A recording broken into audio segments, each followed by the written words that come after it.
Well, actually this morning I'm going to try to compress two things in one. I'm going to try to do that. I'm going to have two different things speaking about. I'm going to just ask some questions at the beginning for the first 15 minutes or so, and then I'll get into what I want to talk about. This morning I'm actually going to be looking at some prophecy. I know that the theme of our ministry for the past 8 years has been almost exclusively righteousness by faith. Righteousness by faith in collaboration with the truth about God. And I know that this is a message forever. But I believe that there is a reason why God has put prophecy in the Bible. And He has ended the Bible with prophecy. And there's a reason. And in recent times, we have been focused a little bit on some of these prophecies, and I'd like to share a little bit of what we have been looking at. As always, when it comes to prophecy, especially future prophecy, the only person who can be dogmatic is God. God alone is infallible. But I think we are supposed to be able to look at what is happening and come to fairly reasonable conclusions. Because prophecy is intended to do something for us. It's intended to help to prepare us for the coming of Christ. Help us to be prepared for what is coming on the earth. That's why God gave it. So it makes sense to believe that we are supposed to understand it. At least to have a fairly good understanding. And I think the time has come that we really need to find a proper harmony between the truth of the Father and His Son, intertwined with righteousness by faith, and combined with what is happening in the world, a proper understanding of a prophetic scenario. I'm not claiming to be able to do all that, but I just want to put in a little bit of something that I'm going to ask us to think about. But I want to begin by asking you this question that I'd like us to consider very seriously. And my question is our truth present truth? That's what I want to talk about for the first 15 or 20 minutes. Is our truth present truth? Now, what is present truth? Well, truth actually is what is everlastingly correct, accurate. And in the context of our Christian experience, it is what pertains to our God and our salvation. But this part of it, present truth, present, what does the word present mean? Well, I'll tell you, it means now. Thank you, Gary. I'll tell you what it doesn't mean. It doesn't mean absent. Present. And it struck me as I was thinking about this recently that present truth is only present truth if the elements that we are focusing on are actually present. If those elements are not present, is it really present truth? I was thinking about this, and I had to do some introspection, because I recognized that a lot of what we perhaps refer to as present truth is not really present truth. It's sometimes future truth. And sometimes it's past truth. Sometimes far distant past truth. In actual fact, a lot of what we are focusing on and calling present truth is really absent truth. One thing that I have also recognized is that present truth always has the power of God accompanying it. Present truth has a dynamism about it because it reaches the need of the people at the present. Everybody can see its relevance. Everybody can understand it impacts my life when it's present truth. I mean, when John the Baptist came preaching present truth, Judea was electrified. They had always heard about a coming Messiah. They had always heard about the coming of the kingdom. And they went about their sleepy business for 400 years. And then one day this strange, hairy man came out of the wilderness. And he said with absolute authority, the time is fulfilled and the kingdom of heaven is at hand. Repent and believe the gospel. And they came in droves to the Jordan to be baptized. What had been prophecy, what had been past truth, suddenly became present reality. And it had an effect. And that's always, when I think about it, that's always the way present truth works. And if we profess to be speaking present truth, and it lacks that power, it lacks that ability to move and electrify people, then you have to ask the question, do we really preach present truth? I want you to consider the things that we focus on, and the things that we call present truth. And I want you to ask yourself seriously, is this present truth? I mean, I don't mean to be critical, but 170 years ago, the early Adventists began to preach that the hour of his judgment is come. Man, it moved the people then. 170 years ago, the hour of his judgment is come. For 170 years, you have been telling people that the hour of his judgment is come. That was before I was born. Several generations have passed since. Do you expect me to be moved by that today? Okay, I sound critical. All right. Something about present truth, something about our understanding of present truth doesn't quite fit here. Because present truth is supposed to electrify and move people. It doesn't even move us anymore. It's a doctrine that we teach. It's a part of our 28 fundamentals, or however many there are. But it doesn't move people anymore. To tell people that books started being examined 160 years ago. Okay. My father lived through it. My grandfather lived through it. Maybe my great-grandfather. And I've spent most of my life through that. And it has not affected me or the planet in one way that I can discern. So how is that supposed to get me excited? If you even think about the second angel's message, Babylon is fallen. When did that happen, according to our theology? 170 years ago, Babylon fell. Really? And there have been generations come and gone, grown up in Babylon, lived in Babylon, been saved in Babylon, and many of them that we call Babylonians will make it into the kingdom. So how is it relevant to say Babylon fell in 1844? And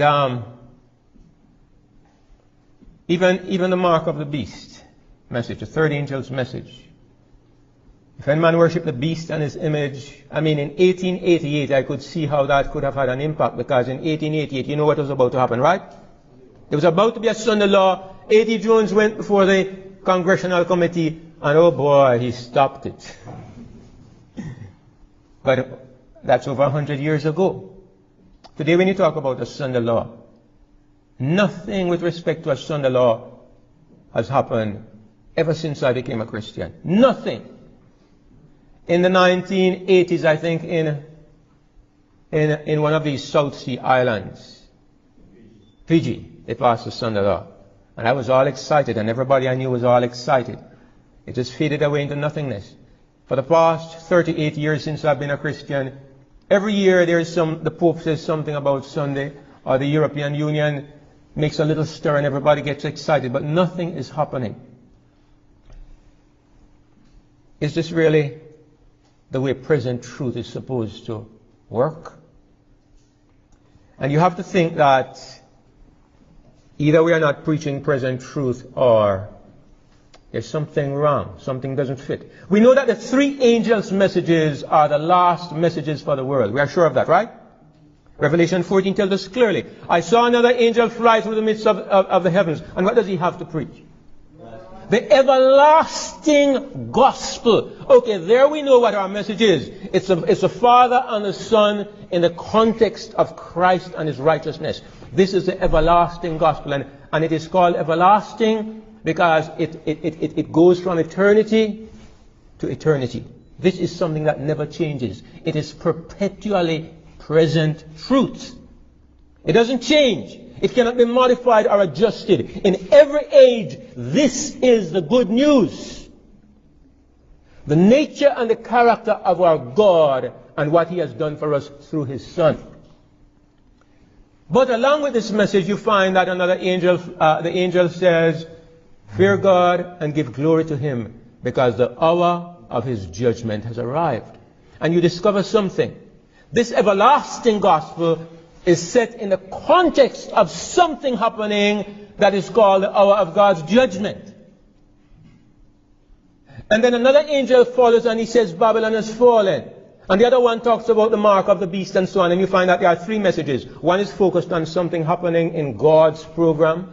The hour of His judgment has come. Something happening in the false apostate system. Babylon has fallen. And something happening in the secular world. The mark of the beast. So something in heaven, something in a false church, and something in the world. And in the context of this scenario, the everlasting gospel is finally to be preached. And I'm going to tell you, when those three angels really begin to fly, I don't mean as they flew in 1844. I mean as they really will fly when these things become present truth. The world will have the John the Baptist effect. The world will see the John the Baptist effect. That's what I'm telling you. Our message doesn't have that power today because we have largely been preaching absent truth. We have been talking about things that are, to the world today, they're irrelevant. They're past or they're future. What is happening now? What is happening now? Do we see any indications that God is active today that can awaken people and get them out of their seats? This is what present truth means. And I think some of these things are happening. And to be truthful, it probably needs a few sessions to be able to go into it in depth. And I'm only going to be able to throw out a few hints and leave you to look at certain things at this camp meeting. Because I'm going to preach about righteousness by faith. I could never have meetings and not focus on this. But I want to take at least 2 sessions and focus a little bit on the prophecy. And I'm only going to be able to give you some hints of what I have in my mind. So, we're looking at the proclamation of the everlasting gospel. That is a given. That must always be at the center. But what changes is not the message. But you know what changes? The context in which the message is given. It changes all the time. In the Garden of Eden, God brought the planet to the test at a tree. He said, don't eat of the tree. And that was the test at that planet. But it was always still the everlasting gospel. Even Adam needed to remember that the only righteousness I possess, the only life, the only reason for my existence is God and what He has given me in His Son. They never knew this. They never held on to this. And so the planet fell. At every stage, at the time of Noah, it came down to this. Who will go into the ark? The context was who will go into the ark, but the message was the same. In every age it was always God and His blessings to us through His Son. In 1888 it was an impending son-in-law. What is it today? What is the thing today that is bringing God's people to the test? That is bringing the planet to the test? These are the questions that I would like us to consider. Now, you know, some years ago, 2005, I did a study. I went through the Bible from Genesis, and I added up the ages of the different people as I went through.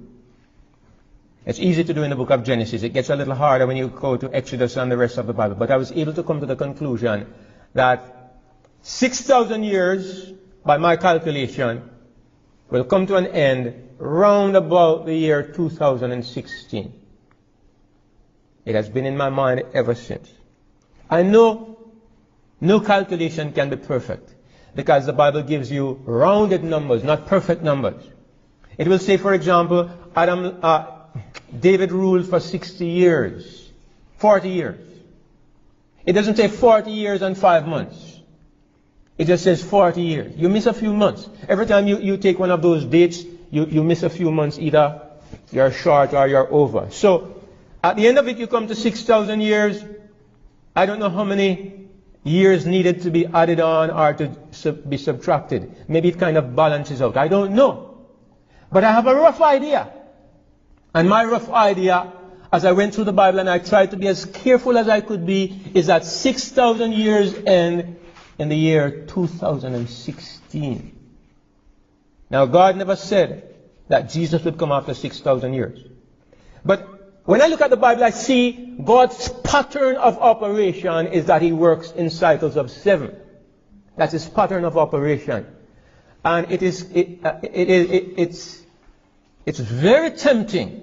It's more than tempting to believe that God is going to conclude the history of salvation, His work in redeeming humanity in 6,000 years, and we have 1,000-year, a millennium Sabbath. It's very compelling. I mean, I would almost say it's an absolute certainty. I'm just not going that far. But I'm going to tell you, if God is going to end things at 6,000 years, as I'm sure most of us believe, it's not going to be 6,000 plus a day or two. That's not how God operates. God is always precise. Look at the day Jesus died. Look at when Pentecost came. Look at how He has done things in the past. At the appointed time, at the set time, in the self-same day. That's how God operates. So, there is something inside of me building. There's something driving me with the thought. We are at the end of this world. Sometimes I wake up and I feel like there's a current running through my body when it hits my mind. We are there. And man, it's something to think about, brothers and sisters, but it is even something more to believe it. It's something to believe. Nobody can believe this and remain the same way as we are. Nobody. But we have been trained into being theoreticians. We have been trained into being people who speak things and we like those ideas, but they don't really impact our lives. You know, we keep on procrastinating over and over. But sometimes it hits us and then we sit up and we think, what am I doing? What am I doing? What am I supposed to do in the light of this reality? That is one thing. But I'll tell you, there are so many other things that are coming together right now. For the first time in the history of the planet, there is a possibility for the mark of the beast to be imposed on us. For the first time. 30 years ago, 40 years ago. How do you get every man, woman and child and submit them to a system of absolute control? 30 years ago, that was not possible. That was something that we thought about and questioned and wondered 30 years ago. Today, it's almost already a reality that we have a cashless society. Everybody uses cards anymore. Hardly anybody uses cash. Now your driver's license, your passport, it has all your information. You only need to scan a card. And everything about you comes up in some database. Everybody is in some database. I am in the United States database dozens of times. Every time I come in, fingerprint, photograph. I'll never escape. And it's everybody in the world. Every time you come to this place, the same thing happens. But now, they have designed something called a microchip. I don't know if they're going to put this in place, but I'm going to tell you the microchip is so perfect. If I weren't a Christian, I'd be all for the microchip. It's so perfect, right? You just inject it in this little space between your thumb and your forefinger, and it's the size of a grain of rice. It's unbreakable glass, and you can have all your financial information, your bank information, your passport, your driver's license, your identification number, everything about you on this thing, plus geotracking system, so that if you ever get lost or kidnapped, they can find you instantly. You never leave your driver's license, you never leave your wallet behind, you never leave your passport. Everything is perfect. And the governments love it, because there'll be no more money laundering, and they'll be able to get rid of the drugs, money, and all this kind of thing. They love it, and they want to put it in place. And they have started experimenting by putting it in animals and old people and some school children. They haven't been able to approach the general population yet, because they know you people will rebel. You will rise up in arms, but little by little, they're getting you there because through terrorism and the desire for greater safety and security, they are convincing people that the government needs to have more control. And you enlightened people are not buying it, but the masses have bought it, and they want it. And the minority will always have to bend for the benefit of the majority. That's the way this world operates. The system is here for this mark of the beast system to be implemented where you can't do anything. Look, in Jamaica, whenever I have to change a check above a certain amount, I have to say, where did you get this from? Who sent it to you? What was the purpose? What kind of work does the person do? Every detail. I mean, I feel like a criminal when I go to the Cambia or the bank and they start interrogating me.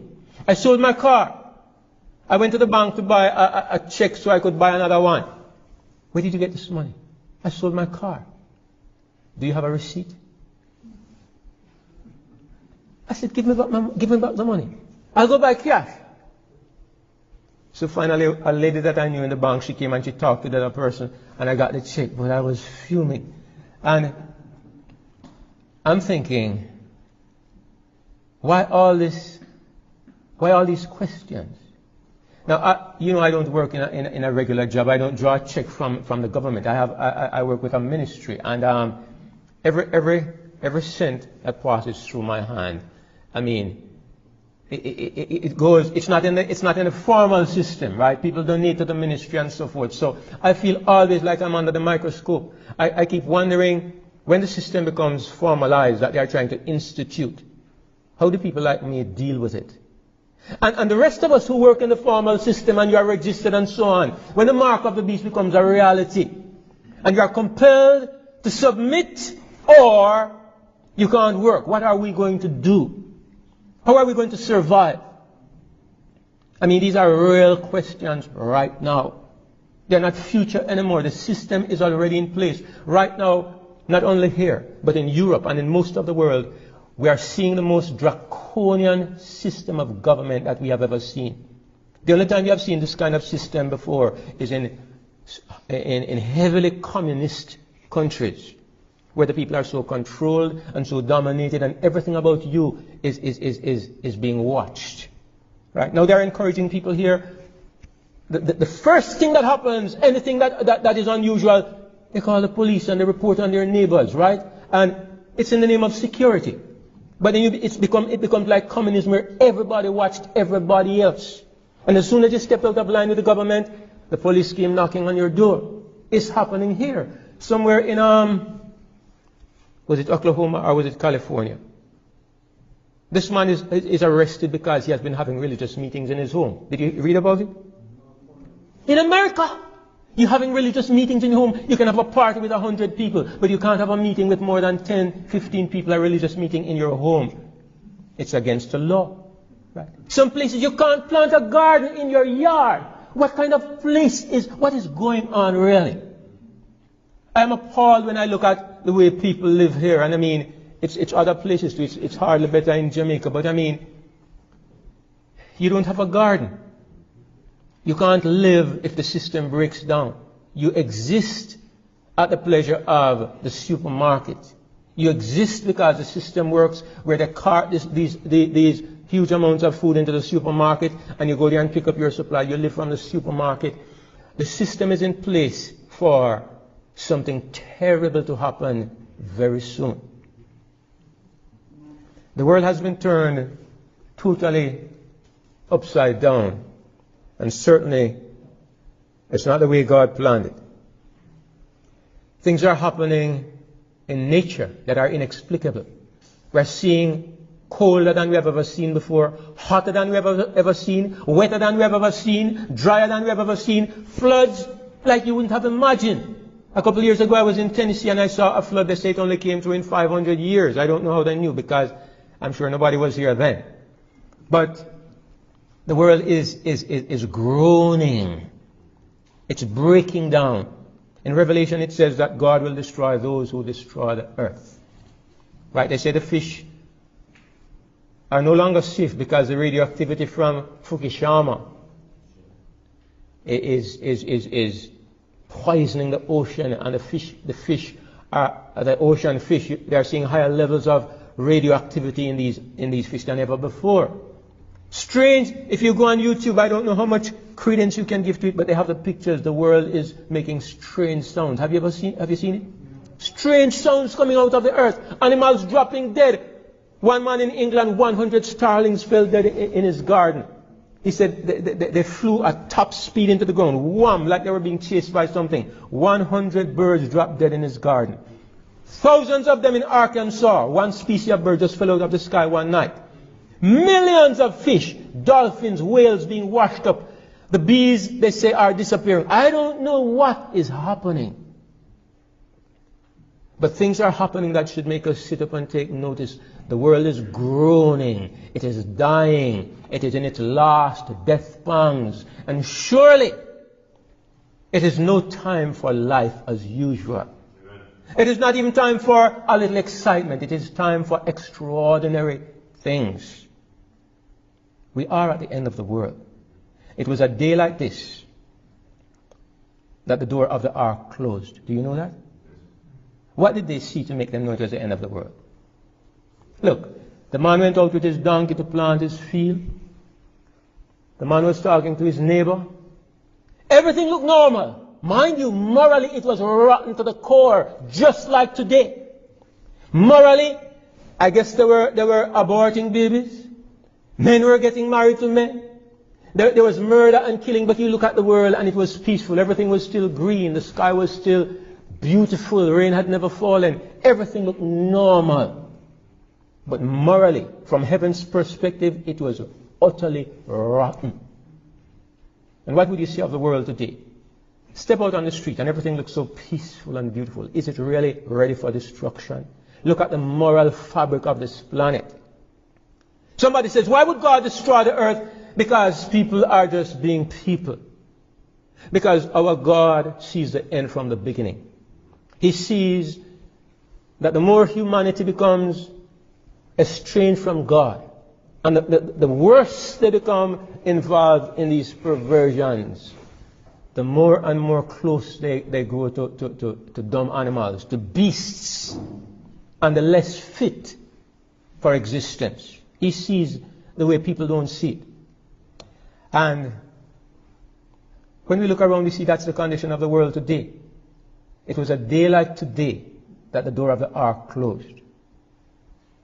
Don't expect, some people are looking for a third world war before they really awaken. Everybody has their eyes on Syria.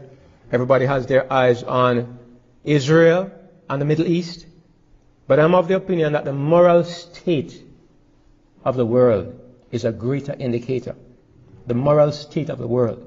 There has never been a time in the history of the planet when some of the things that are happening now ever happened before. In Australia, a man got married to his dog. In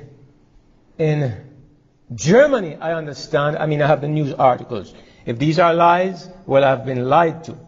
But in Germany, there are some places now where they have brothels for animals. Because, bestiality is legal in Germany, right? So they have brothels, they have houses of prostitution where you can go to pay to be with an animal. The things that are happening on this world, you think, are unbelievable. Unbelievable. But it's what happens because people have driven God out of their thinking. And it's an indicator of where we are in time. So, all right, now we need to go to part 2. All right. So I'm saying that all of these things tell us that we are at the end of time.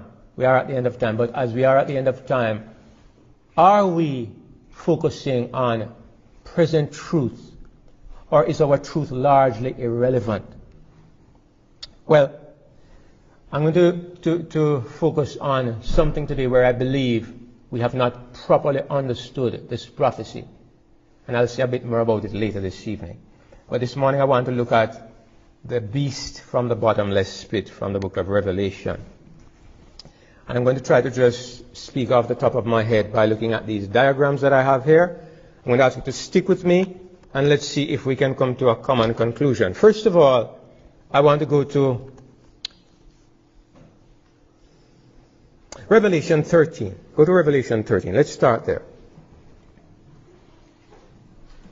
I'm going to ask you some questions, but I'm going to make some rules about the answers, but I'll tell you in just a moment. Revelation 13. Let's look at verse 1.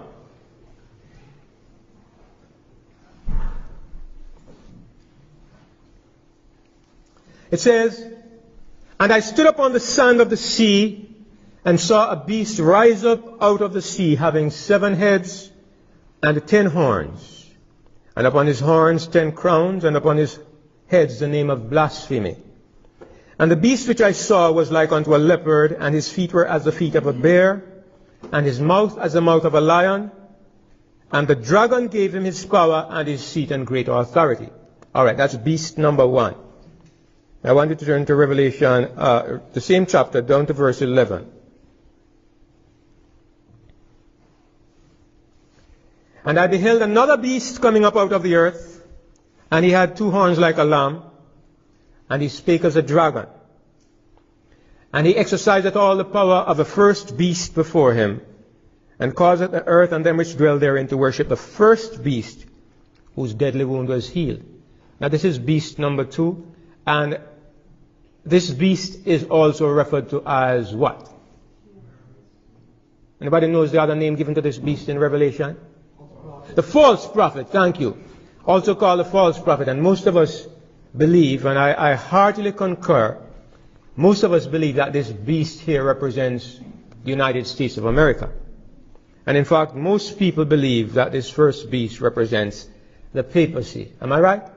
All right. The papacy, the United States of America. Go to Revelation 17.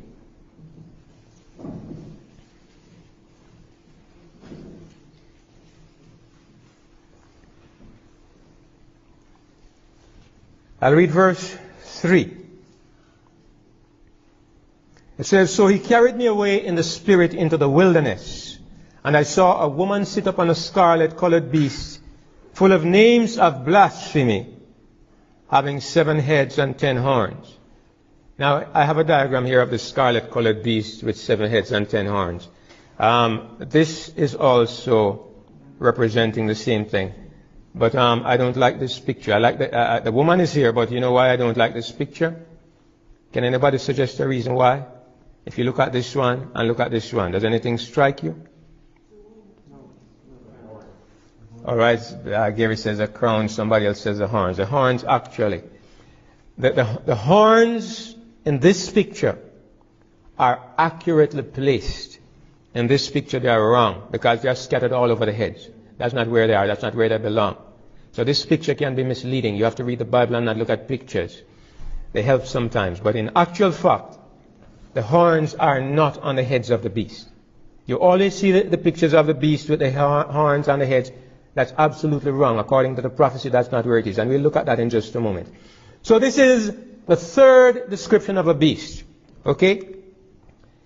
The one in 13, then the second one in 13, and now this one in Revelation 17. Now, I'm going to go to Revelation 19, read the passage with you, and then ask you a question. Go to Revelation 19 and we look at the last 2 verses.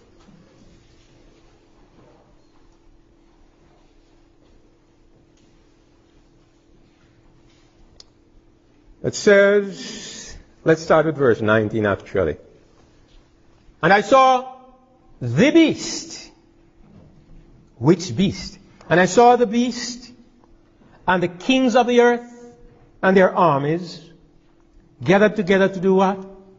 To make war against him that sat on the horse and against his army." Now notice who is there. There's the beast and there are the kings of the earth. And what are they gathered to do? To make war against whom? Him that sat on the horse. And who is that? It's Christ. I want to go up to verse 16 and just show you something. Here is Jesus coming.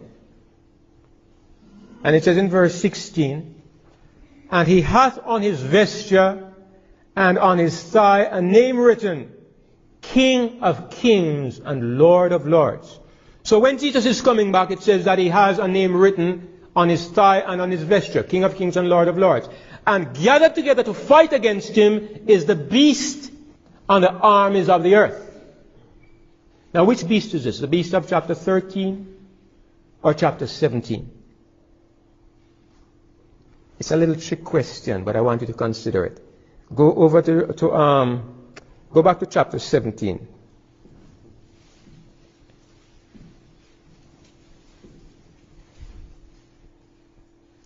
I'm going to read from verse 12 down to verse 14, and I'll ask the question again. And the 10 horns which thou sawest are 10 kings which have received no kingdom as yet, but receive power as kings 1 hour with the beast.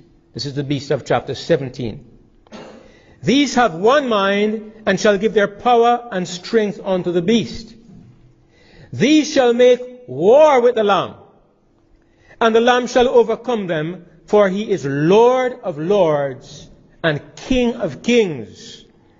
And they that are with him are called and chosen and faithful. So which beast is this in Revelation 19?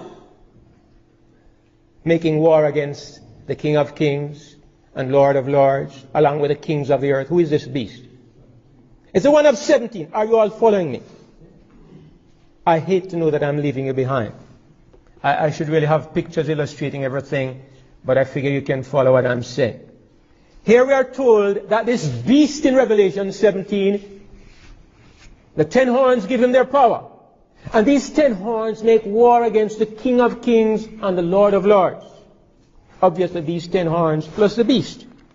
Then you go to Revelation 19 and you find the beast is there and the kings of the earth, and they're making war against the King of Kings and the Lord of Lords. Obviously, this is the fulfillment of what we saw in Revelation 17. So the beast of 17 and the one making war against Christ that is coming are the same beast. Alright, so go back to Revelation 19 now, and I'll ask you something else. I'm going through all this to make a point, but it's an important point. Revelation 19, and now it's verse 20 we need. And the beast was taken, and the false prophet that wrought miracles before him, with which he deceived them that had received the mark of the beast and them that worshipped his image. These both were cast alive into a lake of fire, burning with brimstone. Who is this beast? Which one is this? It's the same one we just read about in the previous verse that is making war. But now he's identified a little differently. The beast was taken and the false prophet that did miracles before him. Where do we see this happening? Revelation 13. Revelation 13 tells you that the second beast that comes up out of the earth, the one that looks like a buffalo in my picture, this beast did miracles and deceived the people that live on earth and told them to worship the first beast, that is this one. What does this tell you about the beast in chapter 19? It tells you that the beast of chapter 13 is the same as the beast of chapter 17. Do you see why I get to that conclusion? I'm glad some people are nodding their heads.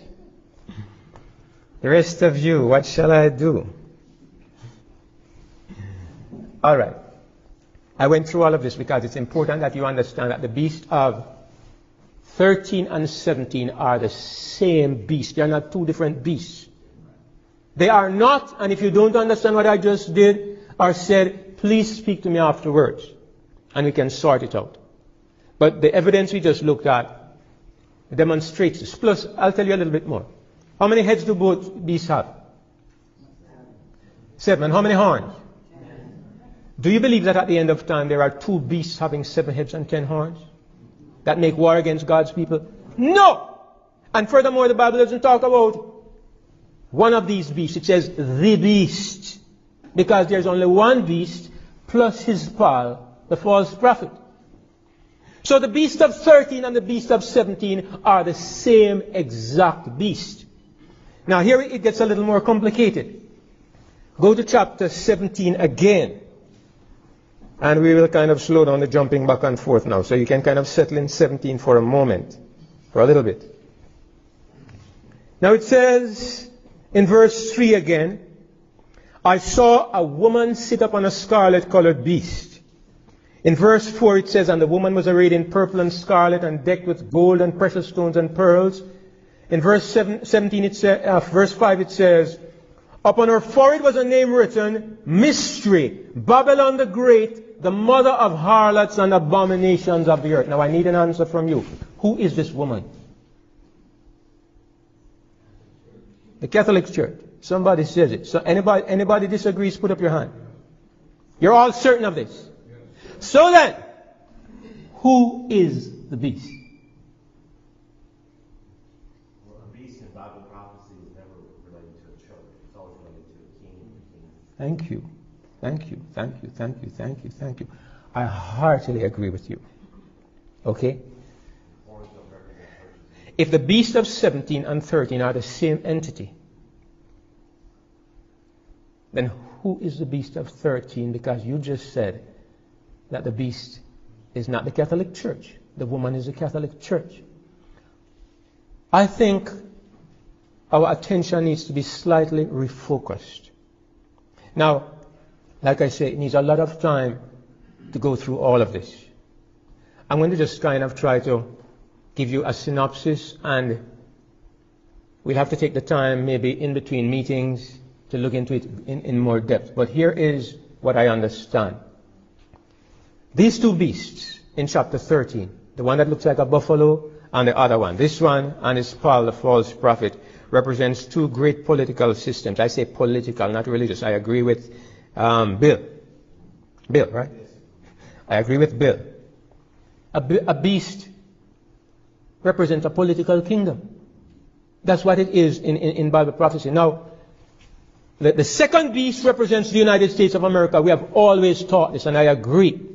This first beast has the feet of a bear, the mouth of a lion, and the body of a leopard. What does that remind you of? Daniel 7. The leopard was Greece, the bear was Medo-Persia, and the lion, Babylon. So this beast that we are looking at has elements of these three nations in him. In fact, I'll tell you something else. I believe that he represents not just these three nations, but 7 great nations. Why do I believe this? Because he has 7 heads. And Revelation 17 explains the meaning of the head. It says they represent 7 mountains on which the woman sits. And I honestly don't believe it represents the 7 hills of Rome. It says there are 7 mountains on which a woman sits, and there are 7 kings or kingdoms. 5 have fallen, 1 is, and the other has not yet come. How many heads does the beast have at any given moment? Let me ask the question again. How many heads does the beast have at any given moment? 1. The beast never has 7 heads at any moment. So why does God show us 7 heads? Because we are looking at a composite of the beast that takes in the entire history of this beast. Okay? So it shows you the 5 heads that are fallen, and it shows you the one that is not even here yet. But at this moment, the beast has only 1 head. It's the one that is. That effectively at this moment is the beast. But it has passed through 5 stages in the past, and there's still 1 more stage to come. So this beast is a composite, and a composite of what? You find that in Revelation 12, Satan is represented as a dragon. He also has 7 heads and 10 horns. So what I understand is that these 7 heads are the sum totality of Satan's work in this planet against God's people. He has worked through 7 great powers across the ages. And all of these are represented by this one symbol, the beast. So the only question you have is, which head is ruling at the moment and which head is still to come? We can look at the past and we can come to some conclusions. I would suggest to you that Babylon is one of them, Medo-Persia, Greece, and Rome. But I think we should go beyond there to start counting these heads. Why? Because if these heads represent Satan's work against God's people, when did Satan first try to destroy God's people as a people? Egypt. The first time he tried to destroy God's people was in Egypt. He used the Egyptians, he used Pharaoh, and he determined to kill every male child among the Israelites. If he had had his way, Israel would have been wiped out. Egypt was the first power. The next power was Assyria. The Assyrians totally decimated the 10 tribes, took them away captive. Nobody knows where they are today except Armstrong, who says that they're Americans. They are scattered and absorbed into the nations. Assyria was the next power, and then of course Babylon, Media, Persia, Greece, and Rome. I can't really identify the power that is to come for a short time. And maybe somewhere along the way, anybody who has some better ideas, you can enlighten me. But the point I really wanted to make is that this beast represents a political entity. It represents the political powers that Satan has always used to try to destroy God's people. Anywhere you find the greatest political power on the planet, there you have found the center of Satan's power. Because Satan said to Jesus, all these things will I give you, all the kingdoms of the world. Because what? It is given into my hand. It is given into my hand. God has given Satan full control of the political powers of the world. And he exalts them to the pinnacle of glory so he might use them to destroy God's people. That's why you know that the greatest nation on earth, you can name it, I won't name it, it is going to be the greatest power for trying to destroy God's people on this planet. You can name it if you will. But that is how it has always been. The greatest power has always had the greatest ability to destroy, and Satan has always used it in trying to wipe out the knowledge of God from this planet. So, we have this first beast. And if the second beast represents the United States of America, where does this first beast come from? Europe! Thank you! Out of the waters, out of the sea. But basically, it represents the old world. While America represents the new world. It represents a new world. So, this beast here is primarily a European power. When you look at all the heads, Egypt, Assyria, Babylon, Media, Persia, Greece, Rome, they have all been from that part of the world. But at the end of time, there is another power that arises in this part of the world. And it cooperates with the first power. So, you look at it and you see that the first power has certain characteristics, and the second one creates an image, sets up a system very similar to that system. Now I'm going to ask you something. What are the key characteristics of this European system? Even before I go there, let us notice something. It says that this beast, this beast. What did I do? Oh, sorry about that. This beast. It says that this beast has 7 heads, 5 have fallen. In fact, I think I have a better diagram. Let me see if I can find it here. Yeah. Here's a diagram that I've tried to use to represent it.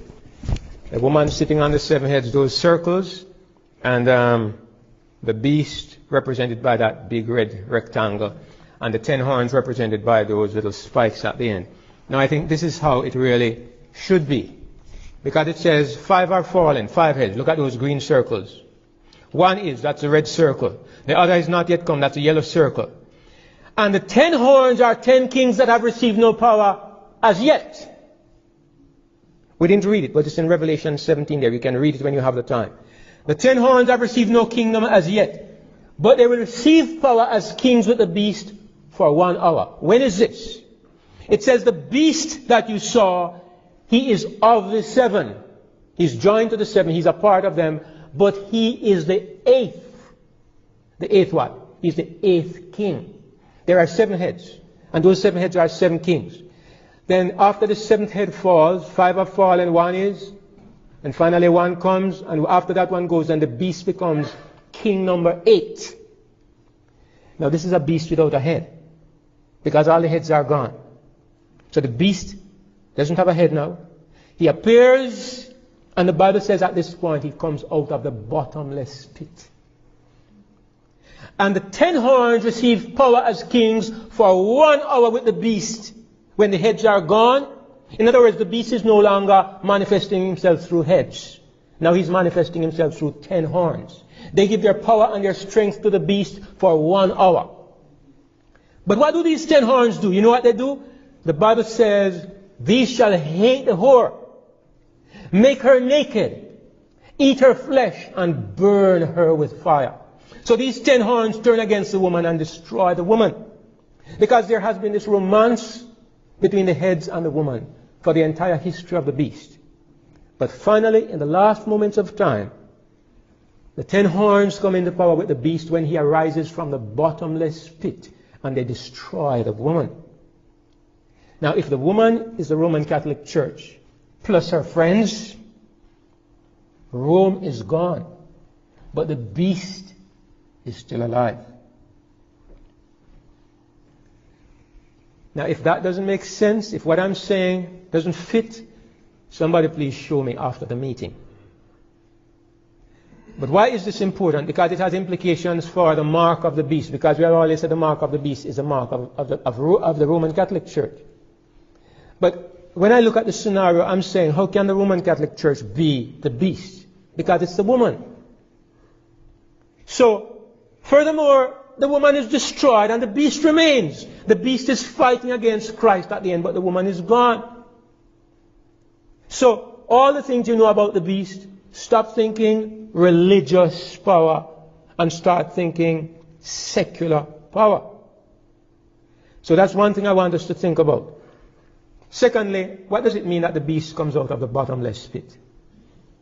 Well, if you ever fall in a bottomless pit, you might get a better idea of what this means. If you drop in a bottomless pit, what hope do you have of getting out? I conclude that the phrase, the abyss, abyssus, the bottomless pit implies a condition in which there is no hope. Spiritually, because we are talking about spiritual things, right? So there is a spiritual state where hope has left this institution or wherever it is coming from. At this time, the beast will arise without any head. We are talking about a totally godless power. Now, the influence of religion, even false religion, has kind of helped to disguise the beast for its career. It has been underground. It has been working with the heads. But finally, at the end, it appears in its true nature, and it's a totally godless power. It is absolutely against religion, because you know why? It destroys false religion, and it tries to destroy God's people, so it cannot itself be a religious power. You know what I think it is? I think it is atheism. Today, Europe is the most atheistic continent on the planet. It's an atheistic power, I believe. Today, Europe, if you talk about God in Europe, most places, God has nothing to do with their thinking, nothing to do with their system of government. That's why you see rapidly all over Europe, laws are being passed that appall you. I mean, yeah, that's where communism had its roots, right? Europe began with Charles Darwin, when he began to teach that man came from microscopic molecules, amoeba, whatever you call them, and rose up, and we are nothing but glorified apes. And man is Homo sapiens, the pinnacle of existence. Man, the wise one. Who do they worship actually? Themselves. Man has become the god of Europe. And that's why they make all these crazy rules. They think nothing of legalizing prostitution. Same-sex marriage is in about 15 countries in the world. 11 of them are European countries. And Europe and the United States are pushing it on every country on the world. They have threatened Jamaica, Kenya, Uganda, Zambia. They have threatened to withdraw aid from these countries if we will not legalize homosexuality. You think, are these people crazy?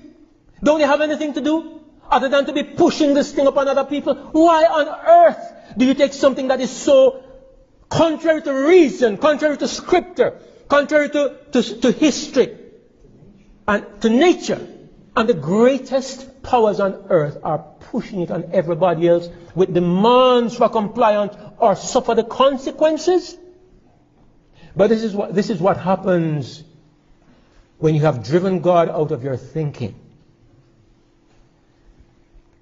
And so Europe is an atheistic society that has set itself to rise up against God. In fact, I'll show you something here quickly.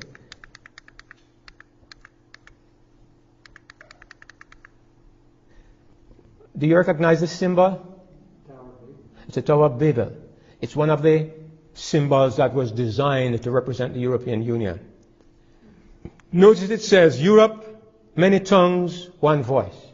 Now at Babel, God was displeased with the fact that they were trying to centralize and to establish a system in rebellion against God. God scattered them upon the earth. Europe has chosen this symbol of God's displeasure to represent, oh yes, and the stars are upside down, which is a satanic star. Europe has chosen this symbol as a symbol of its unity. The thing that represents God's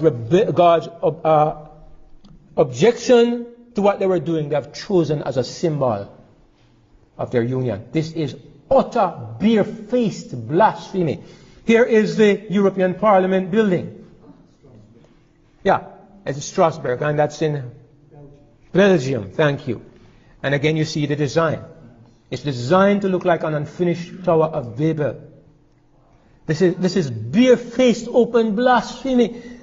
And, you know, they have chosen again to represent the EU, a woman riding a bull. You might say a woman riding a beast. I mean, it looks so similar to the picture in Revelation of the woman riding the beast. You know, it's a bull, it's not a beast. But you wonder if there is a divine hand behind all of this, pointing you and saying, look, see? Now, Europe is the most socialistic, the most atheistic continent on the planet. In fact, modern communism found its roots in Europe. And Europe is a place where for the first time human beings denied the existence of God and set up governments that were based totally on human wisdom. Now the Bible says that America will create an image of the beast. A system is to be established here that is based on the principles on which Europe has built its empire.